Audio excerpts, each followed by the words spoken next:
본사의 찬양에 귀한 찬양에 너무 감사드립니다. 찬양의 가사처럼 영원히 주님만을 찬양하는 저와 여러분들 되실 수 있기를 주님의 이름으로 축원드립니다. 우리 잠시 기도하겠습니다. 거룩하신 주님, 주님 앞에 귀한 예물을 올려드리며 삶의 모든 자리와 장소 가운데 우리가 누렸던 것을 주님 앞에 올려드립니다. 주님의 사랑하심과 인도하심에 따라는 너무나 부족하지만 우리의 마음을 들여오니 주님 기쁘게 받아 주시옵소서. 주께서 우리의 삶의 자리에 함께하여 주셔서 우리의 자녀 손에 이르기까지 신앙이 온전히 이어질 수 있도록 붙잡아 주시고 항상 자리 가운데 건강하며 주님을 모시며 섬김에 부족함이 없도록 영육간의 강건함 허락하여 주시옵소서. 마치 시냇가에 심은 나무와 같이 철을 따라 열매 맺게 하여 주시고 주님께서 함께 하심으로 말미암아 두려움 없이 강건하게 삶을 살아갈 수 있도록 인도하여 주시옵소서. 모든 말씀 예수님의 이름으로 기도드립니다. 아멘. 할렐루야. 2024년 신년 기도회를 허락해 주신 하나님께 영광과 감사를 올려드립니다. 오늘 이 시간 이렇게 함께 할 수 있는 것이 얼마나 감사한지 모르겠습니다. 바라옵기는 오늘 이 시간 또 신년 기도의 시간 가운데 우리 여기 모이신 모든 분들이 하나님의 은혜에 감동되어지고 삶의 자리가 또 삶의 모든 영역들이 변화되어지는 은혜의 시간 되실 수 있기를 바랍니다. 오늘 말씀 다들 잘 아시죠? 잠언 16장 9절 말씀, 우리가 너무나 좋아하는 말씀이기도 하시고 또 때로는 그 말씀을 암송하시는 분들도 계실 줄 압니다. 사람이 마음으로 자기의 길을 계획할지라도 그의 걸음을 인도하시는 이는 여호와시니라. 아멘. 이 말씀을 나누기 전에 우리 한 가지 질문을 드리면서 좀 시작을 하고 싶은데요. 여러분들은 이 하나님의 인도하심을 믿으십니까? 하나님께서 우리의 삶을 계획하시고 하나님께서 우리의 능력 되심을 믿으십니까? 너무 대답을 잘하셔서 약간 당황스럽긴 합니다만은 감사합니다. 여러분들의 신앙처럼 여러분들의 고백처럼 하나님께서 우리와 항상 함께 하시고 우리의 삶의 모든 길들을 인도해 주십니다. 우리가 담대하게 아멘이라고 이야기할 수 있는 이유는 우리의 삶의 자리에서 함께 하시는 하나님을 경험하였기 때문입니다. 또한 우리의 마음 깊숙한 곳에 주님을 향한 신실함과 믿음이 자리 잡고 있기 때문에 우리는 아멘이라고 이야기를 할 수 있습니다. 하지만 저같이 좀 어리숙한 자, 아직 믿음이 부족한 자들은 이 아멘이라고 얘기하기 전에 잠시 머뭇거리게 됩니다. 그 이유는 하나님께서 우리의 계획되시고 우리의 삶을 인도하신다는 것을 잘 알고 있지만 그럼에도 불구하고 그 인도하심과 더불어 따라오는 삶의 고난과 어려움이 있기 때문에 망설이게 되고 아멘이라고 이야기하기 전에 잠시 생각을 하게 되는 겁니다. 그리고 이렇게 아멘을 주저하게 되는 가장 큰 이유는 우리의 삶에 찾아오는, 특별히 우리 앞길에 찾아오는 두려움 때문에 그렇습니다. 그렇죠? 우리가 하나님께서 우리를 인도하신다는 것을 너무 잘 알고 있지만 우리가 앞날을 알지는 못합니다. 우리 앞에 어떤 일들이 있을지, 어떤 고난과 어려움이 찾아올지 아무도 모릅니다. 그 모르는 삶 가운데 있기 때문에 우리의 마음 가운데 두려움이 찾아오는 것이고 하나님의 인도하심을 잘 따르지 못하는 그런 모습들도 보이게 되는 것입니다. 마치 이렇습니다. 우리가 길을 걸어가는데 앞이 깜깜한 거예요. 내가 분명히 내디딜 발이 있음에도 불구하고 앞에 걸음걸이를 걸을 수 있음에도 불구하고 너무나 깜깜하기 때문에 그 길을 걷기가 너무 두려운 겁니다. 혹여나 그 앞에 낭떠러지가 있는 것은 아닐까? 혹여나 하나님께서 내 손을 놓는 것은 아닌가? 그 두려움 때문에 한 걸음 놓기가 참 힘이 듭니다. 그리고 이 말씀을 나누는 가장 큰 이유 중에 하나는 사실 이번 2024년 표어가 어떻게 됩니까? 영락이요 올라가라 이죠. 올라가야 합니다. 그렇지만 그 올라가는 과정이 어떻게 우리에게 다가올지를 몰라요. 그 길을 걸어가야 하는 것은 너무나 잘 알고 있지만 어떠한 상황이 우리에게 다가올지를 모릅니다. 그때 우리에게 두려움이 찾아올 수 있는데 어떻게 하면 이 두려움을 넘어서 담대하게 그 길을 걸어갈 수 있을지, 어떻게 하면 하나님께서 원하시는 대로 꼭대기까지, 하나님께서 원하시는 자리에까지 올라갈 수 있을지 오늘 말씀을 나누면서 하나님께서 우리의 마음 가운데 어떻게 길을 인도하시고 또 어떠한 방식으로 우리를 인도하시는 가운데서 채워주시는지를 좀 경험하실 수 있는 그런 귀한 시간이 되시기를 바랍니다. 또 신년 기도회 기도해서 다들 잘 아시겠지만 신년 기도회 하면 우리가 간증을 많이 하지 않습니까? 저도 제 삶의 자리가 연소하지만 그럼에도 불구하고 제가 제 인생을 살아보면서 겪었던 하나님의 계획들 또 하나님의 인도하심을 좀 나누어 보고자 합니다. 괜찮죠? 네, 감사합니다. 네, 함께 나누면서 하나님께서 어떻게 인도하신지를 한번 보도록 하겠습니다. 미래를 걸어가기 위해서 우리가 앞으로 길을 나아가기 위해서 걸어갈 때는 사실 두려운 것이 사실입니다. 그렇지만 항상 두렵다고 해서 자리에 머물 수는 없는 것이죠. 이 두려움을 뚫고 나아갈 수 있는 아주 좋은 방법이 하나 있는데 그것은 바로 과거에 하나님께서 나와 함께 하셨는지 내 삶 가운데 계획하시고 인도하셨는지를 보게 되면 과거에도 함께 하셨으니까 내 삶의 오늘의 이 자리에도 함께 하시고 미래 자리에도 함께 하시겠구나라는 것을 볼 수가 있습니다. 그렇기 때문에 우리가 어려운 일을 경험했을 때, 닥치게 되었을 때 우리의 과거의 모습들을 한 번씩 조명해보고 되돌아보는 것이 참 중요합니다. 저의 인생 가운데서도 제 과거의 인생을 돌아다 보면 하나님의 계획하심 그리고 저의 계획함 이 모습을 통해서 하나님께서 어떻게 역사하셨는지를 잘 보게 됩니다. 크게 두 가지로 나누어서 설명을 할 건데요. 첫 번째는 저의 계획이 아주 최선의 계획이었음에도 불구하고 살아보니 그것이 최악의 결과로 떨어지게 되는 그런 상황에 대해서 하나 설명을 드릴 거고요. 또 하나는 제가 생각했을 때 최악의 길이었고 잘못된 선택이었다고 생각했지만 그 뚜껑을 열어보니까 사실은 최선의 선택이자 하나님께서 원하시는 이 길이었다는 두 가지 내용을 같이 나누어 보고자 합니다. 먼저는 제가 생각했을 때는 최악의 길이었지만 하나님께서 최선의 길로 열어주셨던 일들에 대해서 같이 나누고자 합니다. 전에 설교 시간에도 한번 나눠본 적이 있는데요. 제가 영락교회에 온 이유이기도 합니다. 제가 영락교회에 오기 전에는 전에 있던 교회에서는 목회 행정 및 비서의 일을 했습니다. 어떤 내용이냐 하면 이제 위임 목사님께서 어떤 대외 내외적인 업무를 추진하시다 보면 여러 가지 이제 서류가 들어오지 않습니까? 그 서류들을 맡아서 행정 절차를 밟는 그런 역할을 하였고요.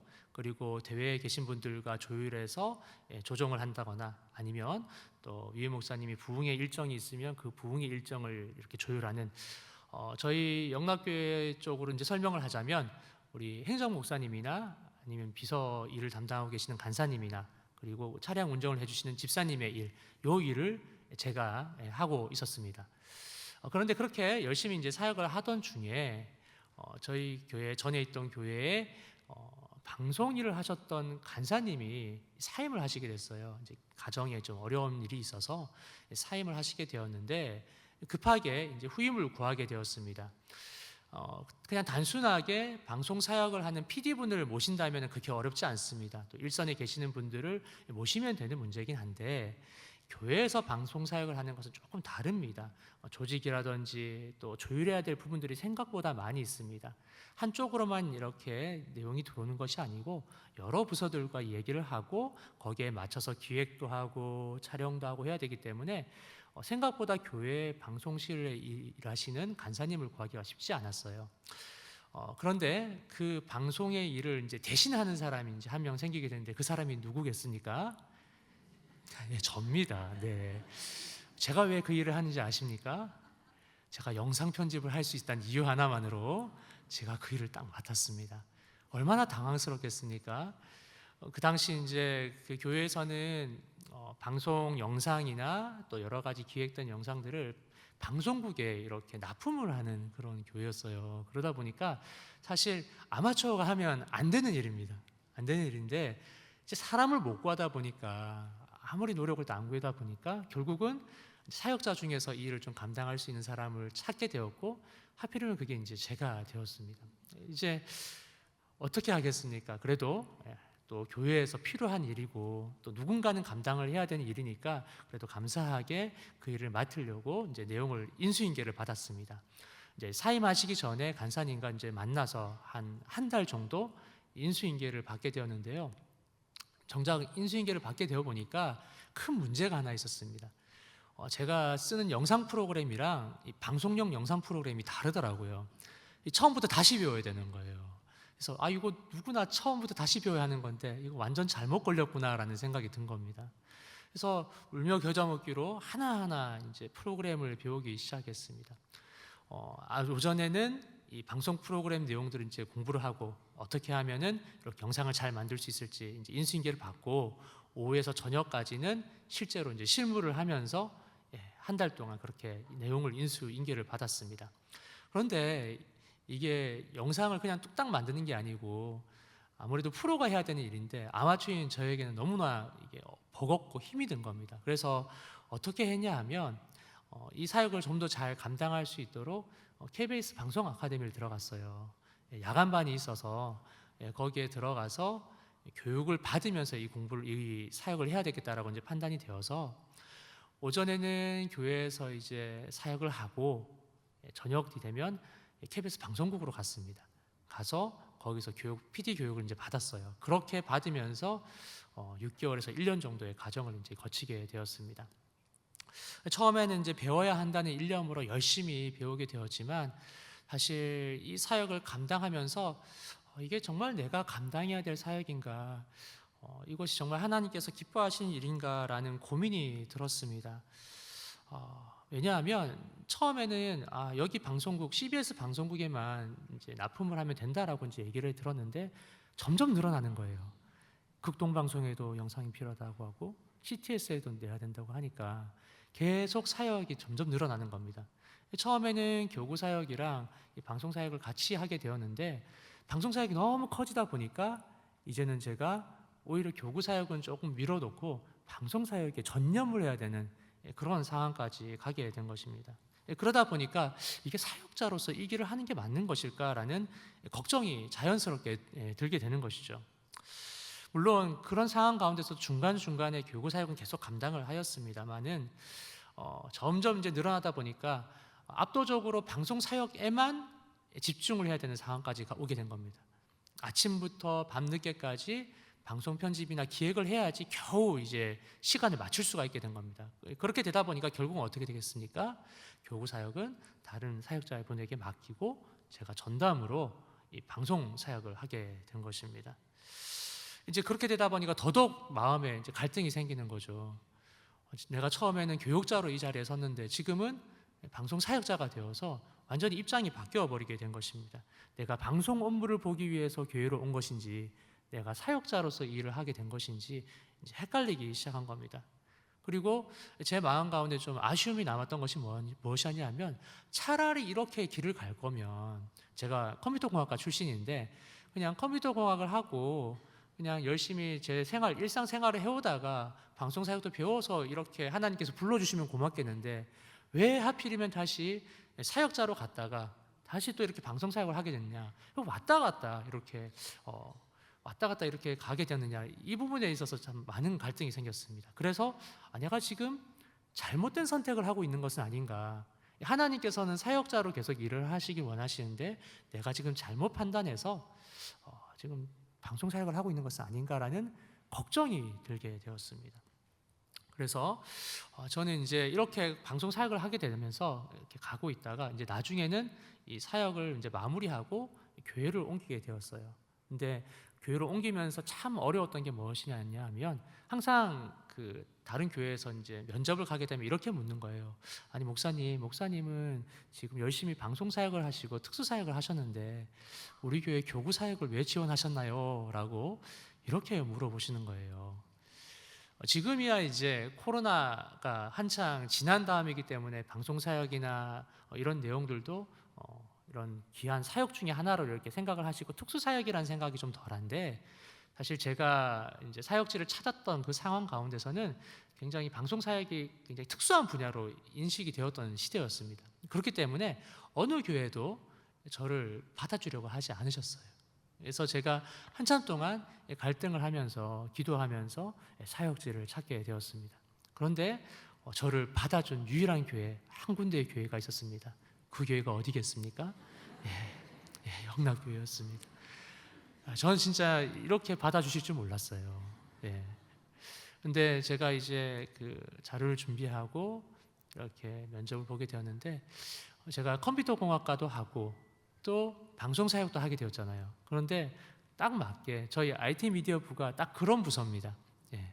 방송 사역도 해야 되고 동시에 컴퓨터도 알아야 되는 그런 사역을 해야 되는 거예요. 그리고 교구 사역도 같이 할 수 있도록 길을 열어주신 거예요. 그렇게 하나님께서 정말 적절하게 모든 것을 준비해 주셨기 때문에 저는 사실 영락교회에서 사역을 하게 되었습니다. 그렇기 때문에 얼마나 감사한지 모르겠습니다.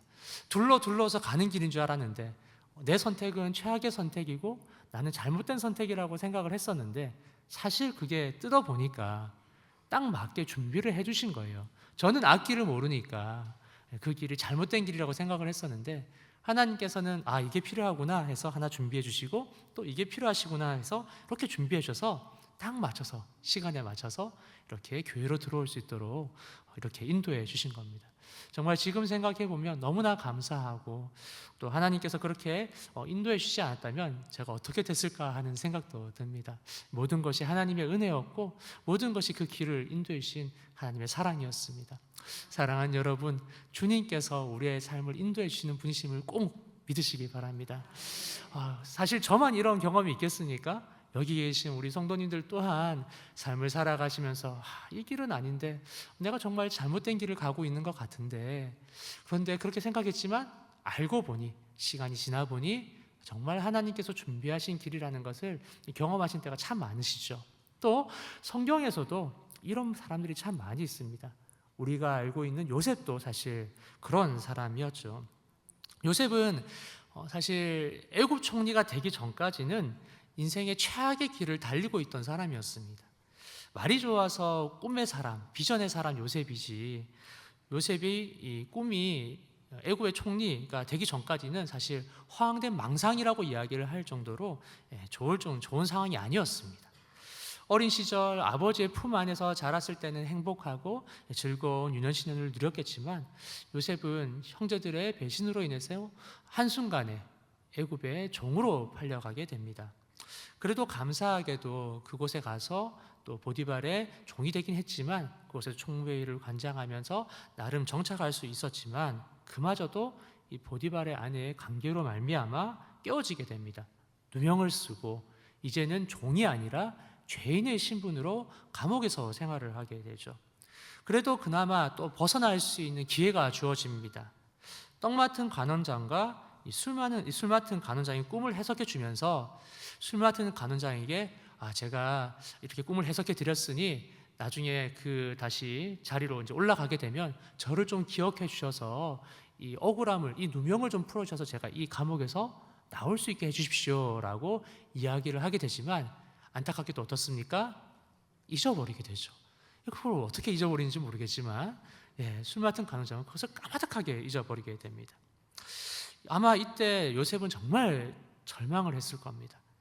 하나님을 의지하면서 살아갔는데, 열심히 살아갔는데 결국 돌아오는 것은 차가운 감옥의 방바닥 외에는 없구나, 낙담했을 것입니다. 이제는 꿈도 희망도 잃고 그냥 죄인의 신분으로 일평생 살아야겠구나라고 다 포기했을 수도 있을 것입니다.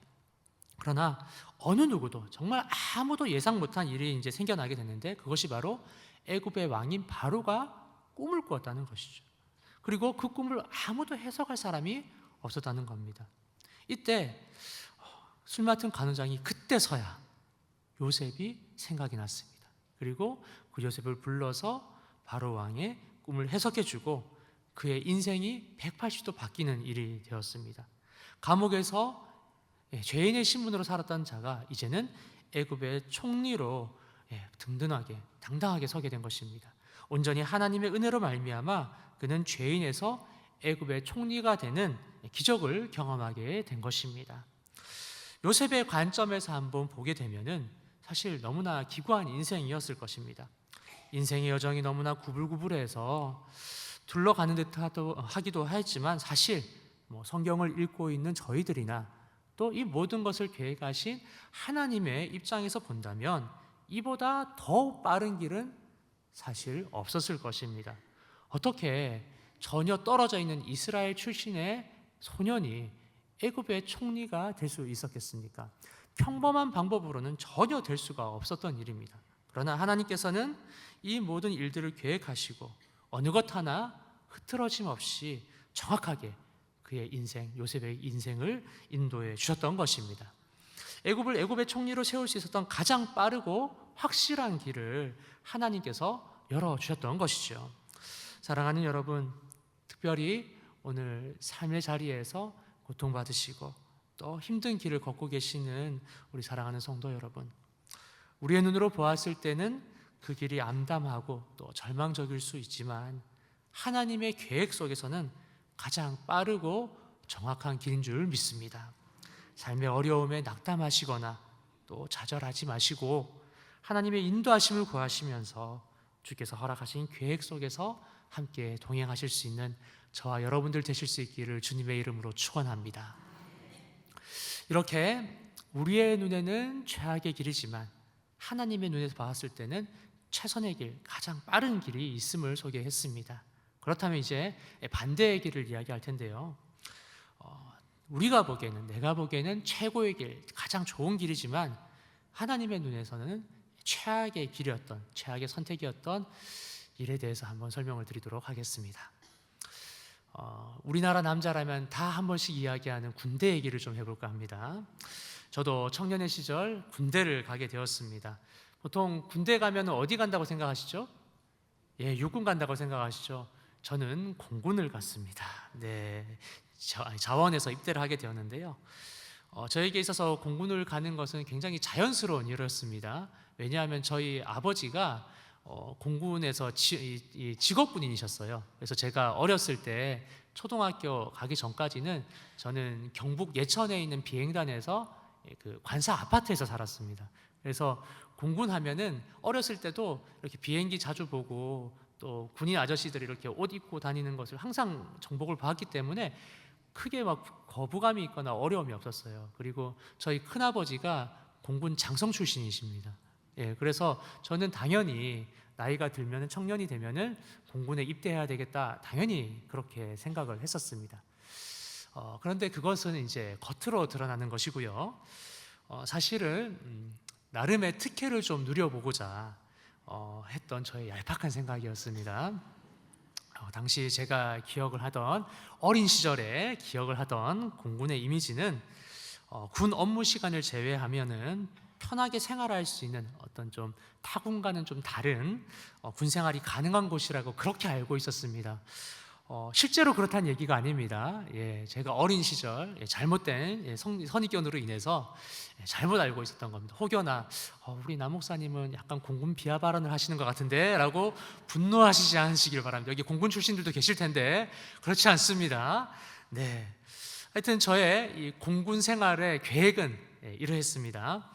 당시 제가 부산에서 살고 있었습니다. 부산에서 살고 있었는데 그 근처에 김해 비행단이 있습니다. 그리고 부산 옆에 대구가 있죠. 대구에 가면은 K2라고 굉장히 큰 비행단이 있습니다.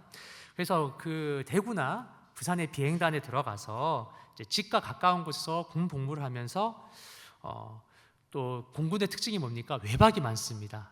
집에 왔다 갔다 자주 하면 참 좋겠다라고 이제 계획을 세운 겁니다.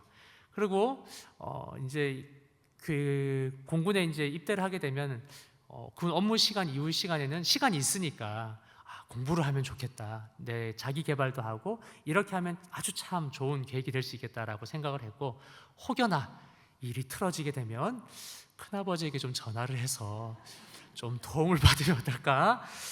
그런 생각도 했습니다. 참 어리석은 생각이죠. 어쨌든 참 부끄럽습니다만은 많은 생각을 했어요. 저는 제 나름대로 아주 완벽한 생각이라고 생각을 했습니다. 하지만 이게 하나님 보시기에 좋은 생각이 아니었습니다. 하나님께서는 이 생각을 기뻐하시지 않으셨습니다. 그것을 제 군생활을 통해서 경험을 하게 되었는데요. 하나님께서는 오히려 이 군생활을 통해서 완전히 제 생각과는 전혀 다른 방향으로 길을 인도해 주셨습니다. 일단 저는 공군부대 중에서 저희 집과 가장 먼 곳에 배치를 받았습니다. 저는 이제 어떻게 생각하실지 모르겠는데 서울 근교에 있는 동두천 아시죠? 동두천에 있는 레이더 기지로 갔습니다. 산으로 갔습니다. 비행단은 보이지 않더군요. 네, 물론 서울에 사시는 분들은 아유 그 가까운 곳에 거셔서 너무 좋으시네요 했지만 제 집은 부산입니다. 네, 부산에서 서울까지 동두천에서 나오려면 시간이 꽤 걸리는데 정말 한번 이렇게 외박을 가면은 뭐 하루 이틀은 왔다 갔다 하는데 다 시간을 썼던 것 같습니다. 그리고 제 목표 중에 하나가 있죠. 일과 이후의 시간에 공부를 하겠다 이렇게 생각을 했었는데 그게 거의 저의 망상이라는 것을 알게 되었습니다. 저는 이제 그 레이더 기지 포병군과에 속해 있었는데 하필이면 저희 부대는 이제 공군 기념 행사에 착출이 됐습니다. 착출이 돼서 상군 앞에서 포병 시연을 이렇게 하는 임무를 받게 되어서 제 군 생활의 3분의 1은 밖에 나가서 포병 훈련 받고 실탄 사격하고 포병 장전하는 것으로 다 채워지게 되었습니다. 그때 깨달았습니다. 아, 군대는 군대구나. 사병의 편의를 봐주는 곳이 군대가 아니구나라는 것을 그때 뼈저리게 느끼게 되었습니다. 그런 상황 속에서도 제가 정신을 못 차렸죠. 나름 머리를 써서 큰아버지한테 전화를 하려고 했습니다. 그렇지만 아이러니하게도 큰아버지는 그때 호주로 이민을 가셨습니다. 전혀 연락을 취할 수가 없었어요. 지금 생각해 보면은 저의 악한 생각을 아시고 하나님께서 막으신 것이 아닌가 그렇게 생각이 듭니다. 그리고 이러한 하나님의 강력한 돌보심이 결국은 선한 방향으로 이제 흘러가게 되었다는 것을 나중에는 이제 알게 되었습니다. 제가 생각하기에는 가장 최선의 계획이었지만 하나님께서 하나님께서 보시기에 옳지 않았던 이 계획을 하나님께서는 아주 좀 고통스럽지만 서서히 바꿔 나가신 것이죠. 이렇게 군 생활을 하던 저에게 사실 이건 아무것도 아닙니다. 이제 가장 큰 어려움이 찾아왔습니다. 제가 상병쯤 되었을 때 부대에 큰 잔치가 있었습니다. 다들 잘 아시겠지만 보통 군 생활을 하다 보면은 부대 근처에 있는 이제 많은 민간 업체에 가서 이제 이렇게 대민 지원을 하는 경우가 참 많이 있습니다. 농사 지으시는 분들이 많으셔서 저희들도 때에 따라서 뭐 수해 피해를 위해서 복구하기 위해서 대민 지원을 나간 적도 있고요. 또 한창 농사철에는 사람이 일손이 부족하기 때문에 군인들이 나가서 돕기도 하고 그렇게 했습니다. 이제 그렇게 하다 보니까 아무래도 저희 군인들과 또 주변에 계신 분들과 굉장히 친했습니다. 친해서 그때는 이제 부대장님이 여기 계시는 이제 농가분들을 다 초청을 하셔서 부대에서 큰 잔치를 이제 열게 된 것입니다. 이제 잔치가 이제 무르익었고 우리 부대장님이 이제 술이 좀 제대로 취하셨어요. 얼큰하게 이제 취하셔가지고 흥에 겨우셔서 부대원들에게 술잔을 돌리기 시작했습니다. 한 사람씩 이제 술잔을 돌리시는데 저는 저의 신앙 양심상 술을 도저히 받을 수가 없는 겁니다. 그때 자리가 부대장님이랑 완전 반대 자리에 있었는데 어떻게든 그 자리를 좀 피하기 위해서 반대 방향으로 이동하기 시작했습니다. 한 잔 이렇게 주시면 이렇게 장소를 이렇게 자리를 바꾸시지 않습니까? 거기에 맞춰서 반대쪽으로 한 자리 이렇게 도망을 간 겁니다. 도망가고 있는데 하필이면 눈이 딱 맞아버린 거예요. 도망가다가 딱 걸려가지고 이미 좀 마음이 상하셨어요. 마음이 상하셔서 저를 부르셔서 잔을 주시더니만 잔 받으라고 하시더라고요. 술을 따라 주시고 한 잔 마셔라라고 얘기했는데 어땠을 것 같습니까? 제가 원샷을 했겠습니까? 아니면 거절을 했겠습니까? 가장 어려운 시련이라고 했죠. 제가 그 자리에서 거절을 했습니다. 제가 교회를 다니는 사람이고 제가 어렸을 때부터 교회를 다녔기 때문에 제 신앙 양심상 술은 마실 수가 없습니다라고 거절을 했는데 잔치 분위기가 완전 얼음장이 됐어요. 그렇겠죠. 그래서 그때 그 자리에서 화는 내시지 않으셨어요. 그리고 나중에 보자라고 보내시고 저를 나중에 따로 부르셨습니다. 그리고 왜 그랬느냐라고 다시 재차 물어보신 겁니다. 그때 제가 이렇게 대답했습니다. 부대장님이 저에게 이제 작전 지휘관으로서 명령하시는 제가 모든 명령을 다 따를 수는 있지만 저는 어려서부터 교회를 다녔고 교회에서 배운 대로 술을 마시지 않겠습니다. 그렇게 안 했기 때문에 그렇게 말씀을 드렸습니다. 근데 부대장님이 이렇게 얘기를 하시더라고요. 지금 내가 내 앞에서 항명을 하는 거냐? 라고 재차 물으시더라고요. 문제가 굉장히 심각했었습니다. 그렇지만 이 심각한 상황에 참 감사하게도 길을 열어주신 게 있었는데, 저희 부대에 일주일에 한 번씩 방문해 주시는 목사님이셨습니다. 예. 이제 그 조그만 개척교회를 하시는 목사님이셨고, 이제 은퇴가 얼마 안 남으신 목사님이셨는데, 제법 연배가 있으신 목사님이셨는데, 이 목사님께서는 이제 주일날 설교를 하신 다음에 장병들을 불쌍하게 생각하셔서 오후에 오셔서 얼마 안 되는 장병들 놓고 말씀을 전해주시는 목사님이셨어요. 이제 일주일에 한 번씩 계속 왔다 갔다 하시다 보니까 이제 제 소식을 들은 겁니다. 그래서 저랑 이제 부대장님을 조율하시기 위해서, 소통을 해주시기 위해서 자리를 따로 마련해 주셨어요. 그리고 이렇게 얘기를 해주셨습니다. 제 책임입니다. 이 사병은 다른 것이 아니라 목사인 저에게 배운 대로 그 신앙 그대로 행동한 것 뿐입니다. 책임이 있다면 제 책임입니다. 그러니까 너무 노여하지 마시고 이 사병을 좀 불쌍히 여겨주셨으면 좋겠습니다 라고 얘기하시면서 그 관계를 조율해 주셨어요. 그래서 다행히 제가 군기 교육대로 끌려가지는 않았습니다. 참 감사합니다. 하지만 저는 그때부터 1년 동안 외박이 정지됐습니다. 제 군생활 2년 6개월 동안 1년 동안 외박을 못 나갔습니다. 상관 명령에 불복종한 대가였습니다. 지금까지 이렇게 군생활을 좀 되새겨보면서 느끼는 것은 참 아이러니하죠. 하나님께서는 제 마음속 계획과는 정반대로 저에게 결과를 주셨습니다. 완벽했던 제 계획, 가장 가까운 비행단에서 근무하겠다는 생각은 집에서 가장 먼 곳으로 배치가 되어서 물도 잘 나오지 않는 레이더 기지에서 생활을 하게 하신 겁니다. 근무 이후에 누리고 싶었던 개인 생활은 수많은 실탄 장전과 포사격으로 대체가 되었습니다.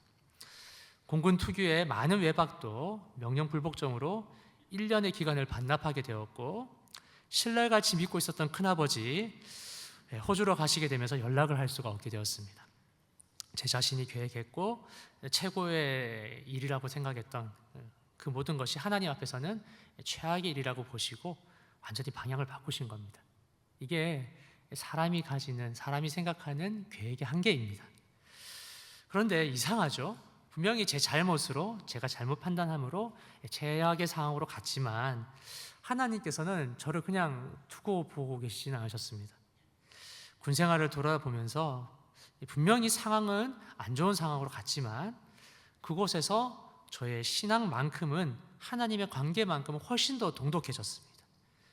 군대에 오기 전에는 그냥 부모님을 따라서 교회를 다녔던 무늬만 크리스찬인 그런 사람이었는데, 저에게 하나님께서는 이 군생활을 통해서 너가 정말 나를 믿느냐라고 물어보고 계셨습니다.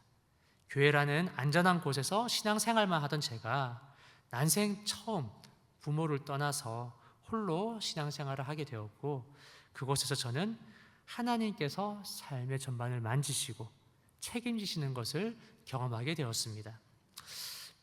명령 불복종으로 두려워 떨면서 사실 이불을 뒤집어 쓰고 하나님께 기도를 하였을 때, 그리하지 아니하시더라도, 최악의 결과를 허락하시더라도 하나님을 의지할 수 있는 방법을 저에게 허락해 주셨습니다. 그리고 놀랍게도 하나님께서는 오히려 그 어려운 상황으로 치닫게 하지 않으시고 또 전혀 보이지 않던 길에서 길을 열어주시고 그렇게 보호해 주셨습니다. 비록 외박은 갈 수 없었지만 주변에 또한 좋은 사람들을 붙여주셨고 한 걸음 더 하나님을 신뢰하는 법을 배울 수가 있었습니다. 그리고 또 좋았던 점은 세상을 보는 눈도 사실 이 군생활을 통해서 많이 배울 수 있게 되었습니다.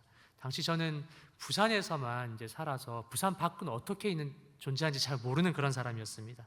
그러나 동두천에서 이제 생활을 하게 되다 보니까 다행히 이제 서울이나 다른 지방에 대해서도 관심을 가지게 되었고, 또 서울 지역에 있다 보니까 군 생활을 하시는 장병분들이 대부분 서울에서 공부를 하시는 대학생활을 하는 학생들이 참 많았습니다.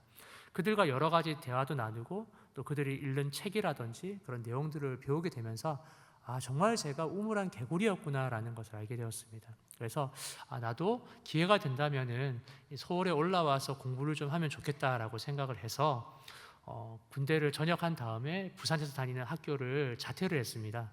자퇴를 하고 다시 재수를 해서 서울에 올라와서 공부를 할 수 있게 되었습니다. 그러면서 서울 주변에 있는 문화나 또 좀 더 넓은 눈으로 보는 시견들을 그렇게 경험을 할 수 있게 되었습니다. 때론 저의 어리석음으로 인해서 인생의 가장 어려운 길로 접어들 수 있습니다. 우리는 모두가 우리 어리석은 판단으로 인해서 어려운 상황에 치달을 수가 있습니다. 그러나 하나님께서는 우리 모두를 그냥 두시지 않습니다. 우리의 잘못에 따라 하나님께서 분명히 징계는 하시겠지만 그 징계를 통해 살아갈 길을 또 보여주시고 또 이 고난을 통해 새롭게 도약할 수 있는 희망 또한 허락해 주십니다. 그것이 바로 우리의 아버지 되신 하나님이십니다. 사랑하는 여러분, 저는 오늘 이 시간을 빌어서 두 가지 계획에 대해서 설명을 하고 있습니다. 하나는 제가 생각했을 때는 최악의 선택이었지만 오히려 하나님 보시기에는 최고의 선택이었고, 또 하나는 제가 생각했을 때는 최고였지만 하나님 보시기에는 최악의 선택이었던 그런 두 가지 상황이었습니다. 여기서 분명히 우리가 깨달을 수 있는 것은 인간의 계획이 하나님의 인도하심 앞에서는 얼마나 무익한 것인가라는 겁니다. 자신의 판단으로 앞날을 생각하고 준비할 수 있다는 것이 사실 하나님 앞에서는 아무것도 아닌 것입니다. 그러나 사람의 계획은 허무하지만 하나님의 인도하심은 다릅니다. 하나님께서 개입하시고 그 길을 인도하시기 시작한다면 오히려 무너진 길이라고 한다 할지라도 바른 대로가 될 수가 있습니다. 사람이 보기에는 어설프고 잘못된 길, 심지어 하나님 뜻 안에서 어긋나 최악의 길로 걷고 있다 할지라도 어떤 상황이든지 하나님께서 개입하시고 그 길을 인도하신다면 그 길은 온전한 길로 변화될 수가 있습니다. 사랑하는 여러분, 어떠한 상황이든지 하나님의 도우심과 인도하심을 구하시는 저와 여러분들 되시기를 바랍니다. 나의 눈을 의식하지 마시고 의지하지 마시고 하나님의 뜻에 맞지 않는 잘못된 길로 향하지도 마시고 오직 하나님의 인도하심만을 따르시는 저와 여러분들 되실 수 있기를 주님의 이름으로 축원합니다. 이제 이렇게 과거의 삶을 되돌아보면서 사람의 계획과 또 하나님의 인도하심에 대해서 이제 살펴보았습니다. 요약을 하자면 우리의 계획은 아무런 의미가 없고 하나님의 인도하심만이 진실하다는 것을 우리는 깨달을 수가 있습니다. 사랑하는 여러분, 이제 미래로 향하실 준비가 되셨습니까? 감사합니다. 그래도 두렵죠. 그래도 두렵습니다. 그런데 여기서 우리가 미래의 길을 향해 나아갈 때 우리가 생각해야 될 아주 중요한 점이 있습니다. 이 점을 생각하신다면 어떠한 미래가 닥쳐오더라도 우리는 그 길을 걸을 수가 있습니다.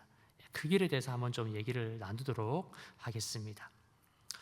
우리가 하나님의 인도하심, 앞날을 인도하심에 대해서 약간 잘못 생각하는 것이 하나 있는데 그것은 바로 우리가 하나님의 길을 따르고 있는데 그 길을 따르다 보면은 무언가 이렇게 선택지가 주어지게 되고 그 길 중에 하나를 고르는 것이 하나님의 인도하심이 아닌가라고 생각을 하는 겁니다.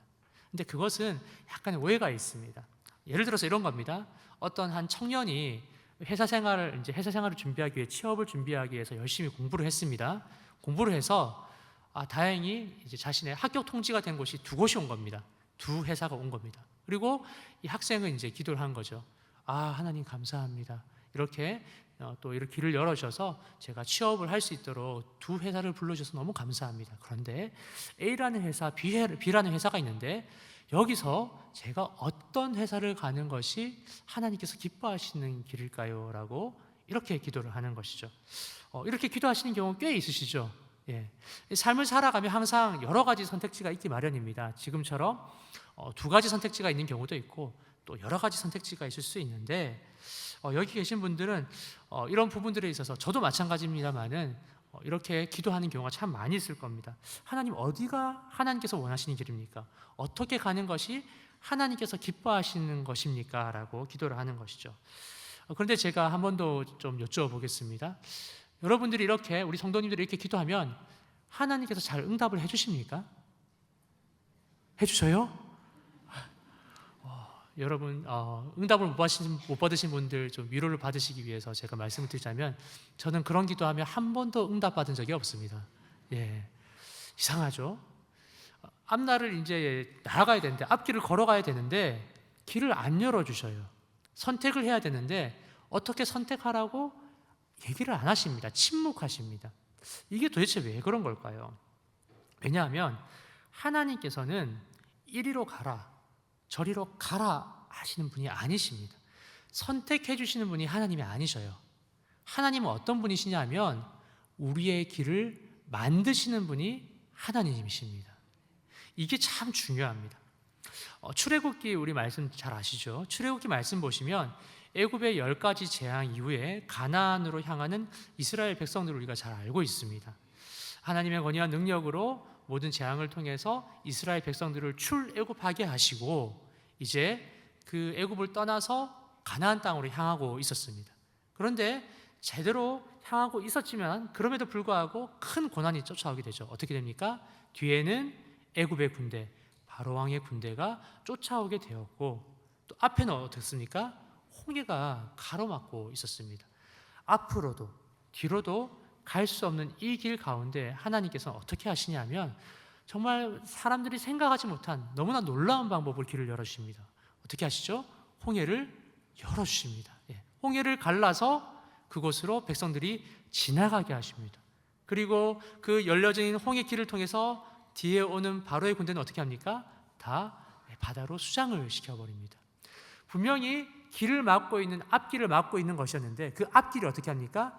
뒤를 막고 있는 길을 덮어버려서 길을 덮어버리는, 그리하여서 전혀 생각하지 못한 새로운 길이 열리는 그런 역사가 일어나게 되는 것입니다.